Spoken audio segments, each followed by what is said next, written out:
Audio Jungle.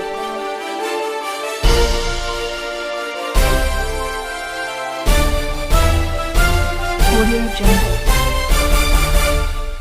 नमस्कार दोस्तों, मैं रोहितास यादव विनायक कोचिंग पलसाना में आपका हार्दिक स्वागत करता हूं। दोस्तों, आज हम राजस्थानी इतिहास के अंतर्गत एक ऐसे टॉपिक की बात करेंगे कि हमारे राजस्थान के इतिहास को जानने के स्रोतों में जो अपना टॉपिक चला आ रहा था, उसके अंतर्गत हमने राजस्थान के इतिहासकारों के बारे में पढ़ा। सबसे पहले जैसे अभिलेख, शिलालेख वगैरह की बात की थी, उसके बाद प्राचीन कालीन सिक्कों की बात की थी। सिक्कों के बाद में पढ़ने और भी जैसे इतिहासकार वगैरह थे, उन इतिहासकारों के बारे में पढ़ा। इतिहासकारों के बाद में आज हम बात करते हैं ऐतिहासिक साहित्यों की।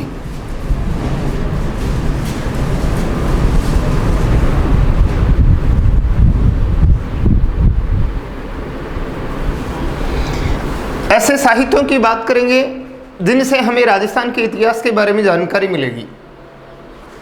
तो चलिए दोस्तों, सबसे पहले बात करते हैं कि जो ऐतिहासिक साहित्य हैं, इनको अनेक भागों में विभाजित किया गया है। जैसे कि राजस्थानी साहित्य है, राजस्थानी साहित्यों के अलावा संस्कृत साहित्य है, जैन साहित्य है, फारसी साहित्य है। ऐसे बहुत सारे साहित्य हैं या ग्रंथ हैं जिनसे हमें राजस्थान के इतिहास के बारे में जानकारी मिलेगी। तो चलिए पहले ग्रंथ हम बात करते हैं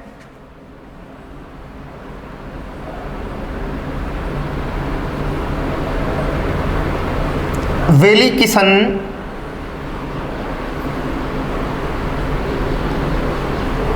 रुक्मिणी वचनिका।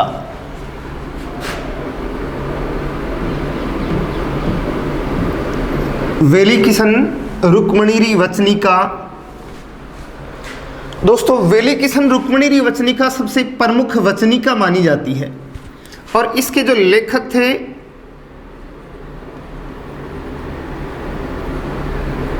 वो थे दोस्तों पृथ्वीराज राठौड़।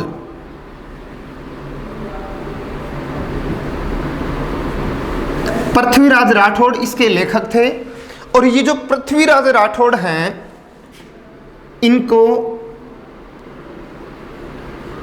पीथल कहा जाता है।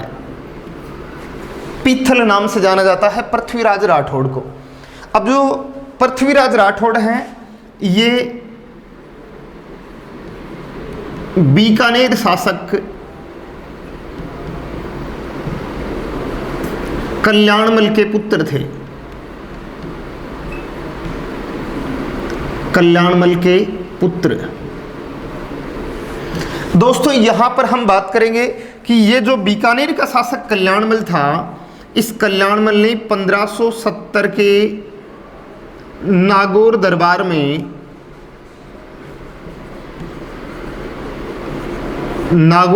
में अकबर की अधीनता स्वीकारी।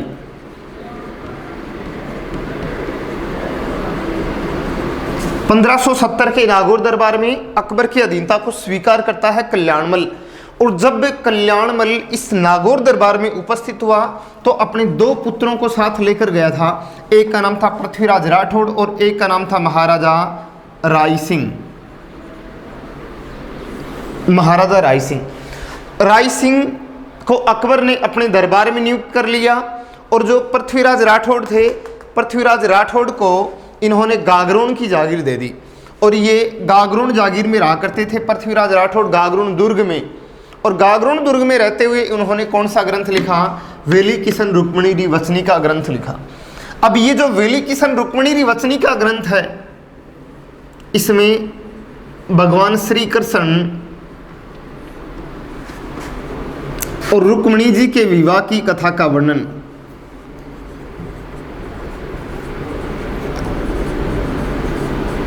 इन दोनों के विवाह की कथा का वर्णन है। इस ग्रंथ को कवि दुर्सा आढ़ा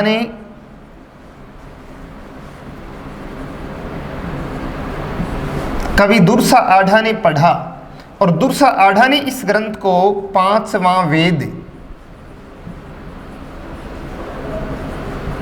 और 19वां पुराण कहा था। 5वां वेद और 19वां पुराण किसको कहा? वेली किशन रुक्मिणी वचनिका को किसने कहा? तो दुर्सा आढ़ा के द्वारा कहा गया था ये। इनके अलावा पृथ्वीराज राठौड़ को पीथल कहते हैं, और एक कई बार पूछा था पाथल, तो वो है महाराणा प्रताप, उनको पाथल की उपाधि दी गई, उनको पाथल कहते हैं। ये इनकी साहित्यिक उपाधि थी, महाराणा प्रताप को पाथल के नाम से जाना जाता है। इनके अलावा एक ग्रंथ की और बात करेंगे हम, अचलदास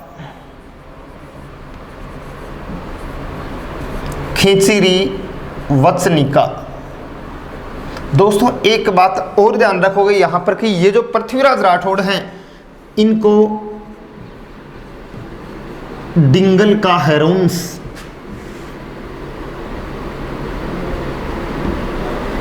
और ये कहा है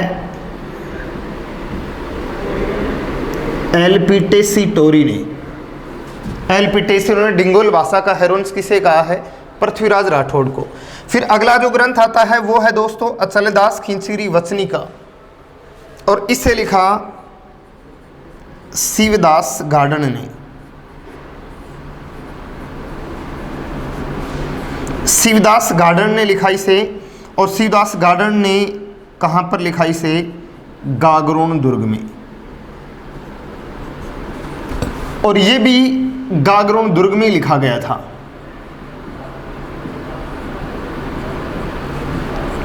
इसे गागरोन जागीर अकबर के द्वारा दी गई थी। शिवदास गार्डन ने गागरोन दुर्ग में अचलदास खींचीरी वचनिका लिखी। इस अचलदास खींचीरी वचनिका में उल्लेख मिलेगा हमें मालवा के शासक के होशंग शाह या अल्प खान गोरी या अल्प खां गोरी और शिवदास गार्डन जो अचलदास खींची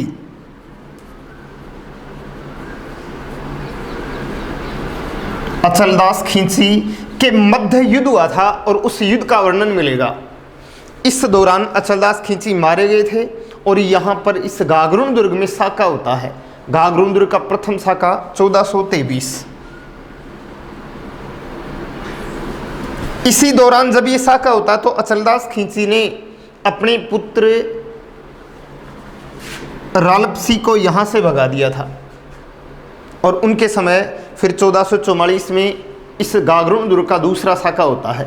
तो दोस्तों पहला ऐतिहासिक साहित्य ध्यान रखोगे अपना, वेली किशन रुक्मिणी वचनिका, इसे लिखा है पृथ्वीराज राठौड़ ने, गागरोन दुर्ग में लिखा। पृथ्वीराज राठौड़ को पीथल कहते हैं, और एल्पिटेसी टोरी ने इनको डिंगल भाषा का हेरोन्स कहा है। पृथ्वीराज राठौड़ बीकानेर शासक राय सिंह के भाई थे, और बीकानेर के राजा कल्याणमल के पुत्र थे। अकबर के द्वारा इन्हें गागरोन एक जागीर के रूप में दी गई थी। इस ग्रंथ में भगवान श्री कृष्ण और रुक्मिणी जी के विवाह की गाथा का वर्णन है। इस ग्रंथ को कवि दुर्सा आढ़ा ने 5वां वेद और 19वां पुराण कहा। अगला है अचलदास खींचीरी वचनिका, शिवदास गार्डन ने लिखा। इसे भी ये भी गागरोन दुर्ग में लिखा गया था, और इसमें हमें जानकारी मिलेगी कि गागरोन दुर्ग का जो प्रथम साका हुआ था 1423 में, जिसमें होशंग शाह और अचलदास खींची के मध्य युद्ध होता है, और उसमें अचलदास खींची मारे गए थे। तो इस साके की जानकारी मिलेगी हमें कौन से ग्रंथ से? अचलदास खींचीरी वचनिका से मिलेगी। इसके बाद हम पढ़ते हैं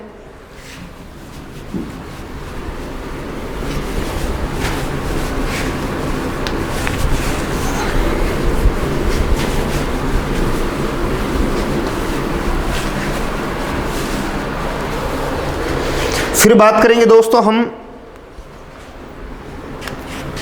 कान्हड़ दे प्रबंध।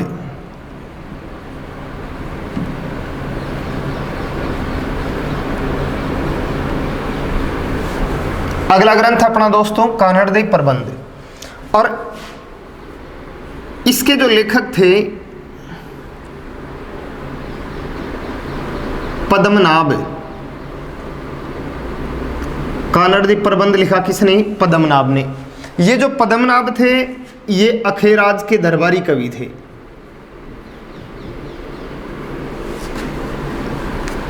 अखेराज के दरबारी।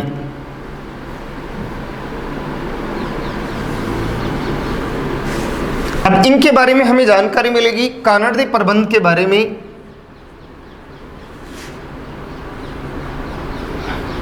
जालोर शासक,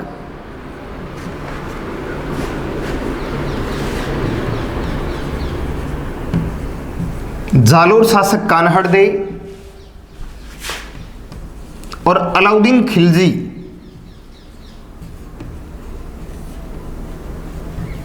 अलाउद्दीन खिलजी के मध्य जो युद्ध होता है उस युद्ध की जानकारी मिलेगी कि अलाउद्दीन खिलजी ने जालोर दुर्ग पर आक्रमण किया। उस समय जालोर का शासक था कानड़देव चौहान। तो इस समय जो साका होता है जालोर का, उस साके के बारे में हमें जानकारी मिलेगी कि यहाँ पर जालोर का प्रथम साका होता है और उस साके के बारे में जानकारी मिलेगी। 1310-11 में जालोर पर आक्रमण किया था खिलजी ने और इसकी जानकारी मिलेगी यहाँ पर। इस ग्रंथ के अनुसार उल्लेख मिलता है कि इस आक्रमण का कारण इस कानड़दे के पुत्र वीरमदेव, कानड़दे का पुत्र था वीरमदेव और खिलजी की पुत्री फिरोजा,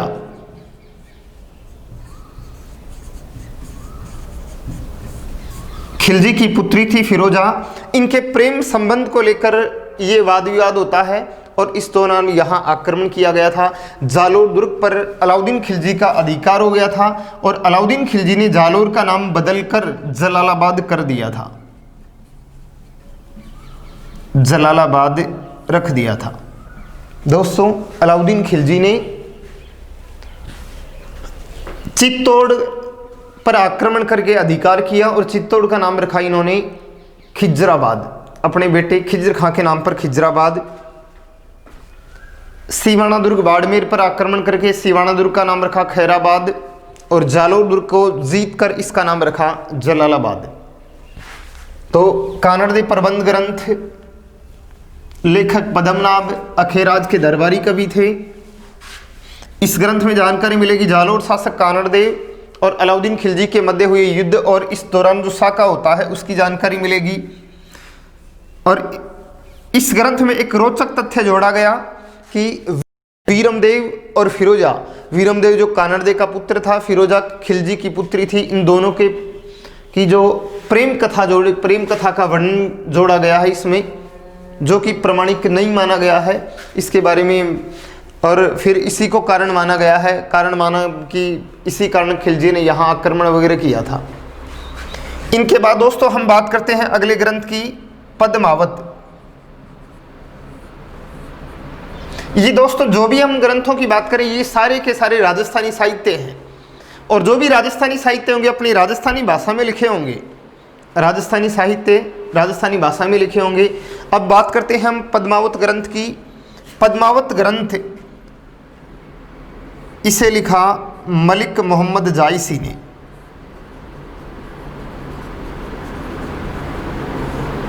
मलिक मोहम्मद जायसी ने 1540 में। अब ये जो जायसी था वो शेरशाह सूरी का दरबारी था। शेरशाह सूरी का दरबारी।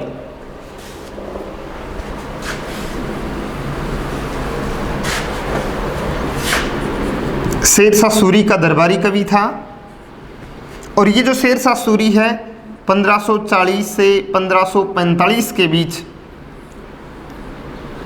इसने मुगल वंश के शासक हुमायूं को पराजित करके भारत में सूर्यवंश की स्थापना की थी। इस समय के दौरान ये शासक रहता है। तो इसके दरबारी कवि ने मलिक मोहम्मद जायसी ने 1540 में ये ग्रंथ लिखा पद्मावत। और इस पद्मावत ग्रंथ में हमें जो जानकारी मिलेगी उसमें उल्लेख मिलता है रानी पद्मिनी का। चित्तौड़गढ़ की रानी पद्मिनी रावल रतन सिंह की पत्नी थी। रावल रतन सिंह की पत्नी पद्मिनी के बारे में जानकारी मिलेगी इसमें। अब इस ग्रंथ में जानकारी मिलती है पद्मिनी के रूप सौंदर्य,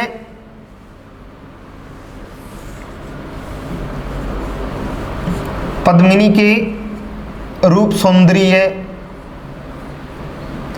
हीरामन तोते, तांत्रिक राघव चेतन,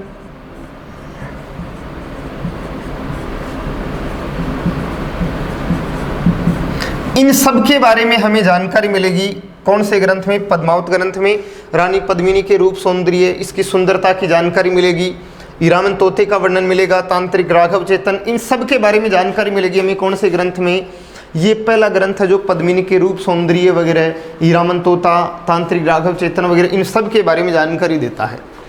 अब दोस्तों एक बात ध्यान रखोगे कि ये जो हीरामन तोता है, हीरामन प्रजाति के तोते गागरोन दुर्ग झालावाड़ में पाए जाते हैं। ये मानव की भाषा बोलने के लिए प्रसिद्ध हैं। इन तोतों को गागरोनी तोते भी कहा जाता है, गागरोनी तोते भी कहा जाता है। इनका उल्लेख जो अपने राजस्थान के प्रसिद्ध पक्षीविद हैं सलीम अली, उन्होंने अपनी पुस्तक द इंडियन बर्ड्स में भी इनका उल्लेख किया है। फिर देखो अगले साहित्य की बात करते हैं दोस्तों। हम बात कर रहे थे पद्मावत ग्रंथ के बारे में, और पद्मावत ग्रंथ में इनके अलावा अलाउद्दीन खिलजी के द्वारा जालोर दुर्ग पर इस चित्तौड़गढ़ दुर्ग पर आक्रमण करने, रतन सिंह को बंदी बनाकर ले जाने, उसके बाद रतन सिंह का वहाँ से रिहा होकर आना और अलाउद्दीन खिलजी को पद्मिनी का प्रतिबिंब या अक्स वगैरह दिखाना, इन सभी घटनाओं की जानकारी हमें मिलेगी पद्मावत ग्रंथ में।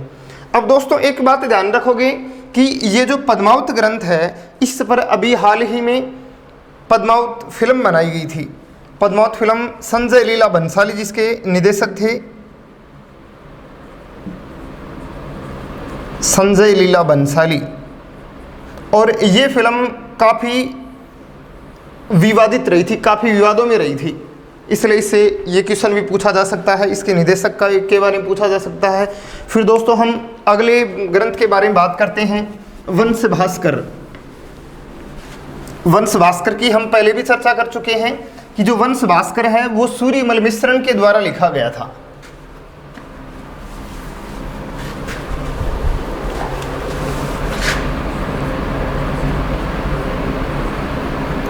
वंश भास्कर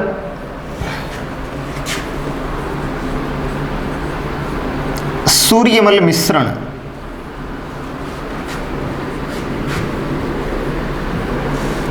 बूंदी शासक राम सिंह के दरबारी कवि थे। बूंदी शासक राम सिंह के दरबारी, राम सिंह के दरबारी कवि थे सूर्यमल मिश्रण, और इन्होंने लिखा था वंश भास्कर।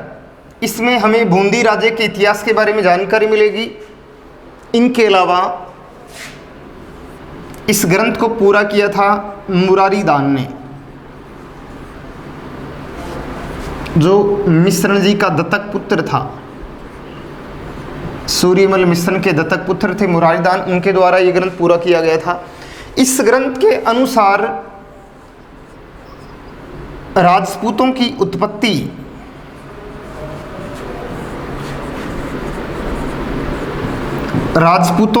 उत्पत्ति अग्निकुंड से मानी गई है। राजपूतों की उत्पत्ति बताई गई है अग्निकुंड से। इसमें उल्लेख मिलता है कि आबू पर्वत पर ऋषि वशिष्ठ रहा करते थे और उनके यज्ञ से 4 योद्धा परमार, प्रतिहार, चालुक्य और चौहान, इनकी उत्पत्ति होती है और माना गया है कि वो राजपूत जातियां थी। इसलिए अग्निकुंड के राजपूतों की उत्पत्ति से संबंधित अग्निकुंड के सिद्धांत का प्रतिपादन सूर्यमल मिश्रण के द्वारा भी यहाँ किया गया था। तो इन्होंने भी अपने ग्रंथ में इनकी उत्पत्ति इससे मानी है, अग्निकुंड से मानी है। इनके बाद हम बात करते हैं दलपत विलास ग्रंथ की।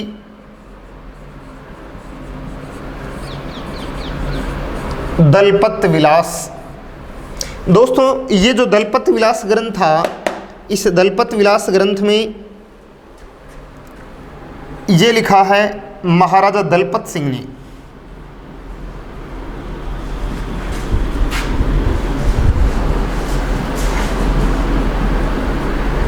बीकानेर शासक, ये एक अधूरा ग्रंथ है।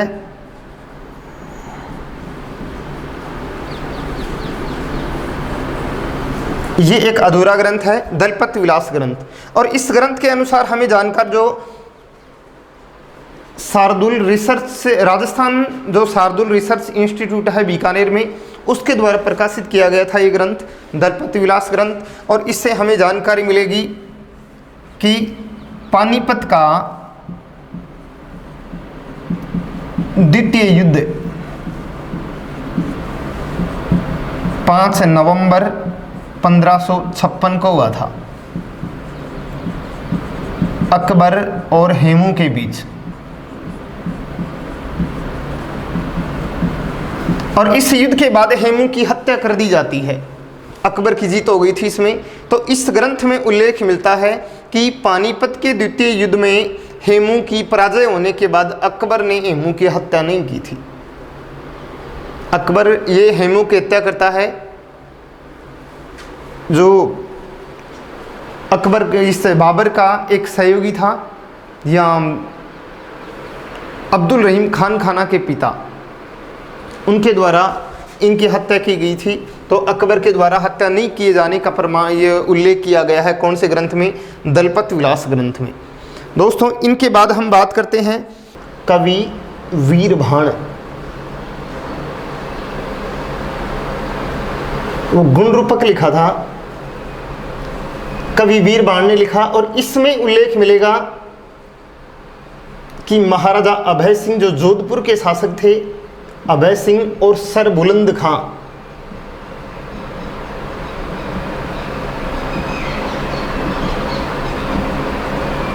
के बीच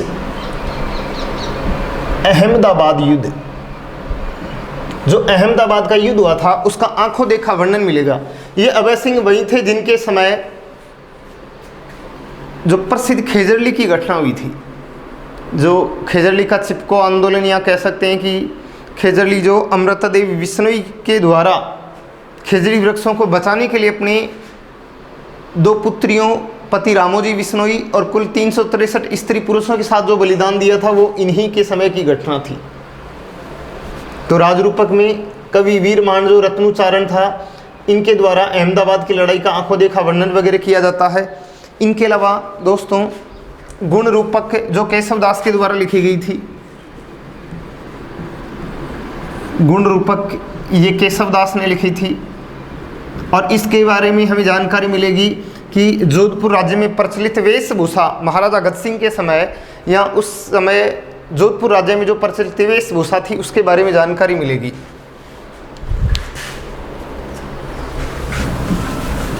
इनके बाद दोस्तों अगले ग्रंथ की चर्चा करते हैं हम पृथ्वीराज रासो के बारे में।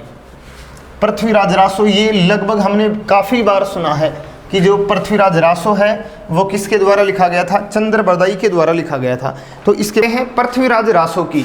और जो पृथ्वीराज रासो ग्रंथ था वो लिखा गया था चंद्रबरदाई के द्वारा। चंद्रबरदाई, और जो चंद्रबरदाई थे वो दोस्तों पृथ्वीराज चौहान तृतीय के दरबारी कवि थे। इन्होंने ये ग्रंथ पिंगल भाषा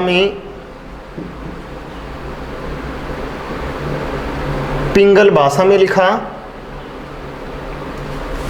इस ग्रंथ में 1 लाख छंद हैं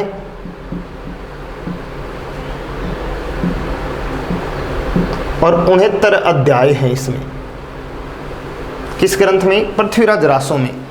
अब इस ग्रंथ में हमें जानकारी किसके बारे में मिलेगी? तो इसमें जानकारी मिलती है चंद्रबरदाई और पृथ्वीराज चौहान तृतीय, इन दोनों की साथ मृत्यु होती है। इस बात का उल्लेख मिलता है कि तराइन का द्वितीय युद्ध होता है। तराइन के द्वितीय युद्ध के बाद इस तराइन के द्वितीय युद्ध में पृथ्वीराज चौहान की पराजय होती है और मोहम्मद गौरी की जीत होती है। गौरी पृथ्वीराज को गौर प्रदेश ले जाता है और वहाँ पर शब्द वेदी बाणों के द्वारा पृथ्वीराज के द्वारा गौरी की हत्या करने वगैरह, और चंद्रबरदाई और पृथ्वीराज के द्वारा, दोनों के द्वारा एक दूसरे की हत्या वगैरह कर दिए जाने, इन सभी प्रकार की जानकारी हमें मिलेगी किससे? पृथ्वीराज रासो में। इस पृथ्वीराज रासो को पूरा किया जलहण ने, पुत्र जलहण ने पूरा किया।